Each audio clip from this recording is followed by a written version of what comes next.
she did not come from an abusive household. She did not come from a house where people were using drugs. I mean, we kind of get this idea in the back of our heads that people that become addicts come from families that are families of addicts, and it doesn't always happen that way.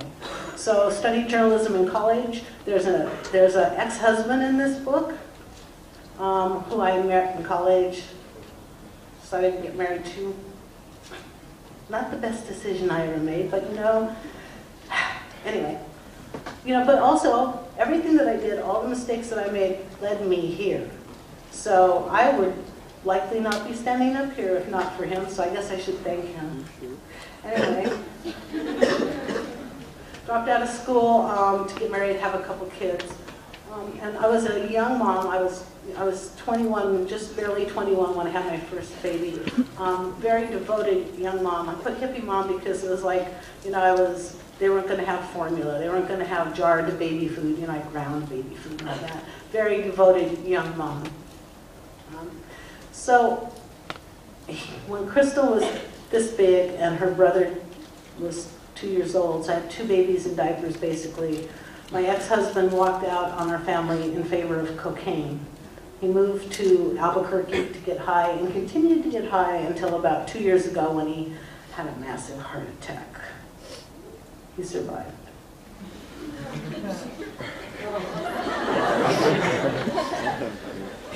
He's a guy with a round head.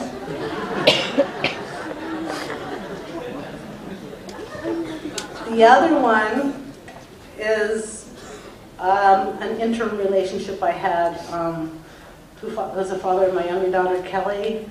Very abusive man. So when I write abuse, I have lived abused. I do know what that is. I've lived like a bunch of different lifetimes, you know, and you guys will too, which is again when I'm telling you to be patient with your writing. All those different lifetimes will figure into who you become later. But I have, you know, I've lived with money, and I've lived with nothing, and I've lived abused, and I've lived very happy. And I think that's what life is supposed to be. It's a journey. You know, enjoy it even when you're not enjoying it much. In 1984, I met my forever love. He's Mr. Mostly Right, because we've been together almost 30 years.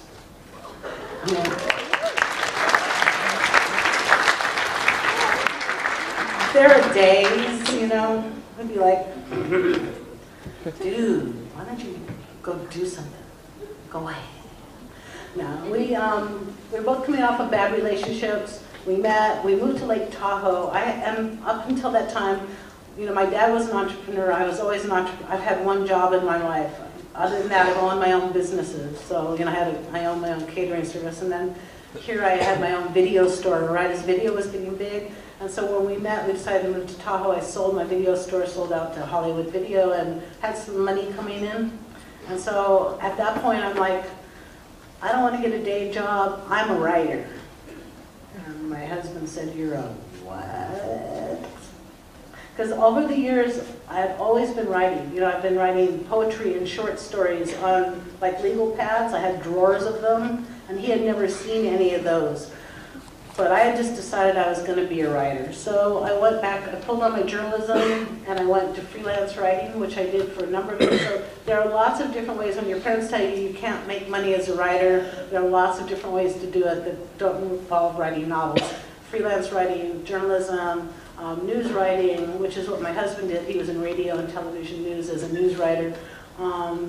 So I freelanced until about 4 years ago when the books really started to provide the income I needed. From there I went to children's nonfiction. So every now and again a librarian will come up and go, did you write a book about fly fishing? And I'll be like, yes, I did. Fly fishing, military jets and weaponry, deep sea exploration, outer space exploration, feasibility of time travel. I've written many, many, many nonfiction. 21 nonfiction books, actually, before I started writing novels. Interesting way to make a living. I got to fly with the Thunderbirds. I got to jump with the Golden Knights. I got to meet Robert Ballard and watch him put remote operating vehicles down in the deep water trenches. Really interesting way to make a living. You get to travel, you get to meet interesting people. And then I'm kind of building a career as a writer, teaching some creative writing, and then There's a poem in Crank that says, it started with a court-ordered summer visit. And my ex-husband had wanted nothing to do with my kids until he was getting remarried. And then all of a sudden he decided he wanted to be dad. And so he took me to court for visitation, even though he had provided, he couldn't care less at that point. So the judge told me I had to let them go see him in Albuquerque. And at the time, Crystal was, seriously, she's 150 IQ, straight A+ student. Her dream was computer animation. She was on a fast track to full scholarship at the Art Institute of Seattle. She wanted to come out and work for Pixar, one of those companies, and that's where she was headed. And then on that court-ordered summer visit, she met the wrong guy who turned her on to crystal meth, and her life was never the same, and my life was never the same. None of our lives were ever the same. That's how fast it happened. And so I wanted to write this book so you guys could see how fast it happened. And I want you to know who she was when she met the monster. She's the blonde up in front, who really thought she was ugly and that no guy would ever like her except for this drug person.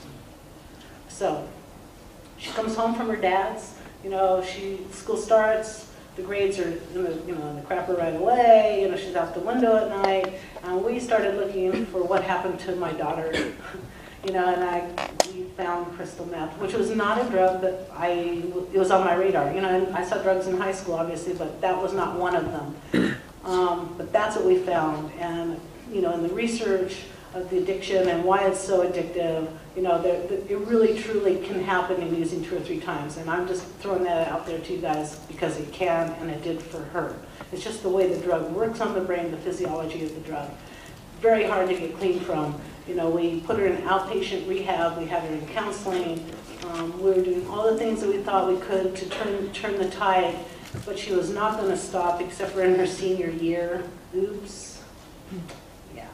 So this book ends with her standing on that deck, listening to that baby in the house crying, and deciding whether or not to go be his mom or to go back to the drug. And since we have a sequel called Glass, she chose the drug over her baby.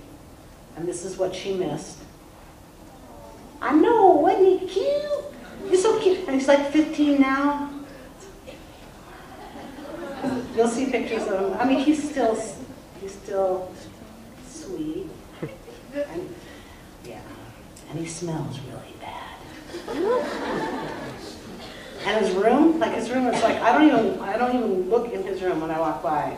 I'll be like, I ain't looking in there, way. So, by the way, this was 25 random things about me, which was a Facebook list. So now we're into the random part where we're like, going into Crank, random. Moved to Northern Nevada 22 years ago today, actually, March 1st, 1990. We moved to a house in, because if I say Nevada, what do you guys think about? Las Vegas. If you don't live in Northern Nevada or Northern California, you will 201 say Las Vegas. Okay, here's the deal.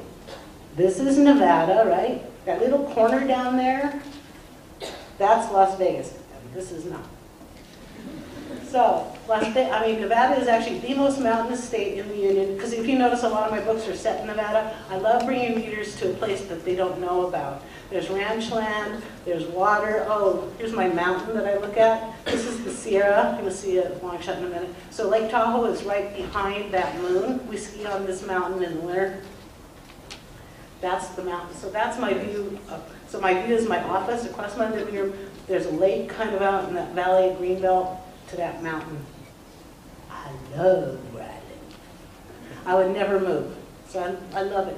Why was I up taking pictures at 6 a.m.? Because I've got this brain that doesn't shut off. Like writer brains, if you guys are writers, you're cursed. I'm letting you know that right now. Writer brains do not shut off. So like at 4 o'clock in the morning, my characters will wake me up going, hello lady, you know what you forgot? And I'll be like, it's 4 o'clock in the morning, shut up. They don't shut up. Just take it from me, get up, go write. That's what I do. I get up early and I go write. Also, a lot of my day now, I'm dealing with, some of you guys are probably Twitter friends or Facebook friends or whatever, social networking, emails, the messages that come to me are over 300 a day. I do try to get to all of them and to answer all the ones that I get to and see. I try to get to all of them. If you have not got answers from me,